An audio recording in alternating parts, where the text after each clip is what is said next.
So let's talk about how chronic stress affects us, as well as how that chronic stress can ultimately lead to allostatic load, or that wear and tear on the body.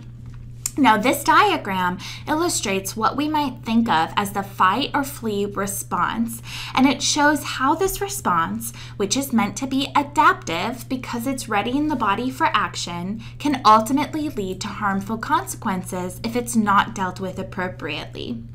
So let's talk through this.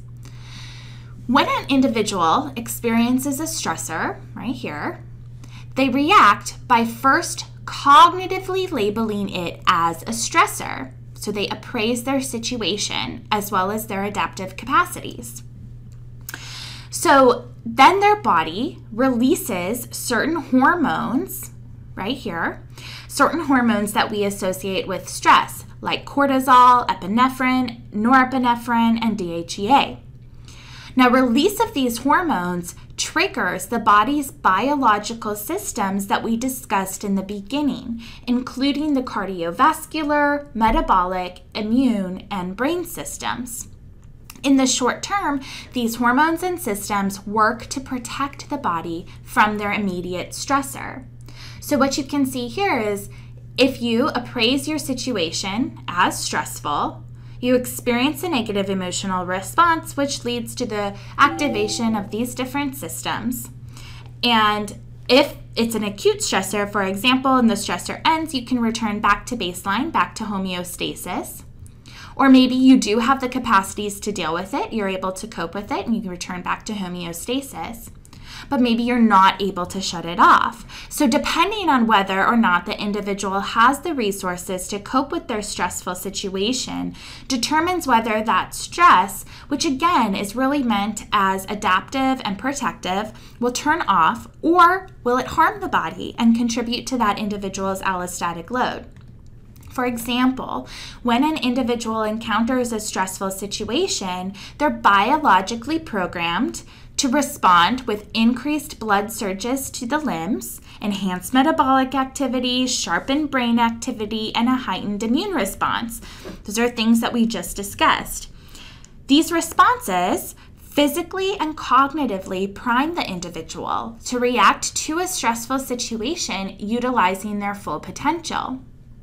If an individual experiences this extended period of fight or flee, this extended activated stress response, their stress will begin to take a negative toll on the body by disallowing the body to return to this state of homeostasis. If the body remains out of their natural homeostatic state for too long, they may develop what is termed that allostatic load.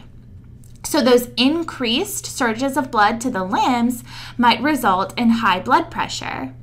The enhanced metabolic activity might lead to insulin resistance. The sharpened brain activity could lead to overactive brain structures, causing cognitive dysfunction.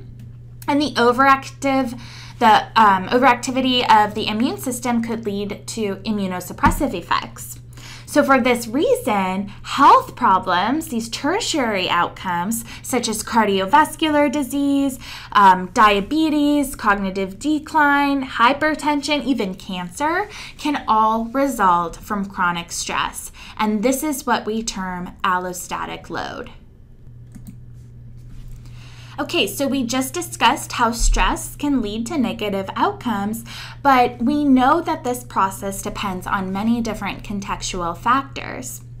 So coming back to the stress and coping paradigm that views stress not as an environmental stimulus or response, but the interaction of a thinking person and event, this paradigm really shows us that the severity or the type of stressor encountered, is it acute, is it chronic, can influence the effect of stress on well-being. So context matters here. The type of stressor matters. And then we can also use coping strategies to dissipate that stress, which can protect us from those negative effects that we just discussed.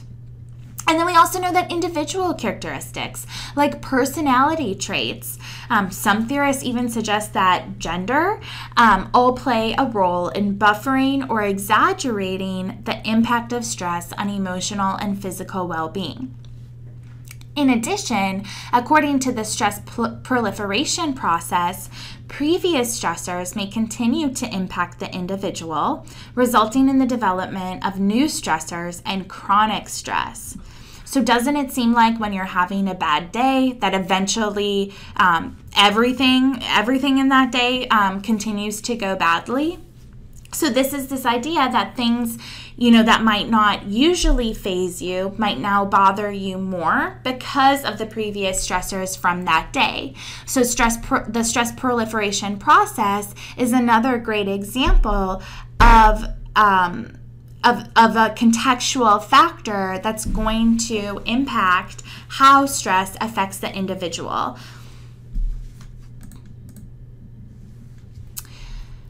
Okay, so stress and coping theory also says that appraisal matters. Appraisal matters when we are perceiving stress.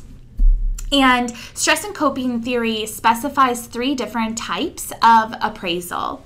So primary appraisal basically categorizes events into 3 groups based on the significance they have for our well-being.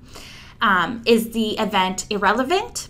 Is the event benign, or is it positive? Or is the event stressful? So primary appraisal basically just we ask ourselves, is there a stressor? Then we move to secondary appraisal. And here we're evaluating our perceived ability to cope with harm, threat, or challenge. So during secondary appraisal, we ask ourselves, can we cope with this? Do we have the adaptive capacities to deal with this stressor? And then we can go and continue on to reappraisal. And this involves making a new primary or secondary appraisal resulting from changes in the situation. For example, let's go back to almost getting in a car accident. During primary appraisal, we would immediately appraise that situation as very stressful. In secondary appraisal, even though we might not be totally aware of what's going on, during secondary appraisal, we say, yes, we can cope with this, and we turn up and we hit the brakes, right? And so then we reappraise, we come back to primary appraisal, and now we see, there's not really a stressor anymore. But this continues for all different types of stressors.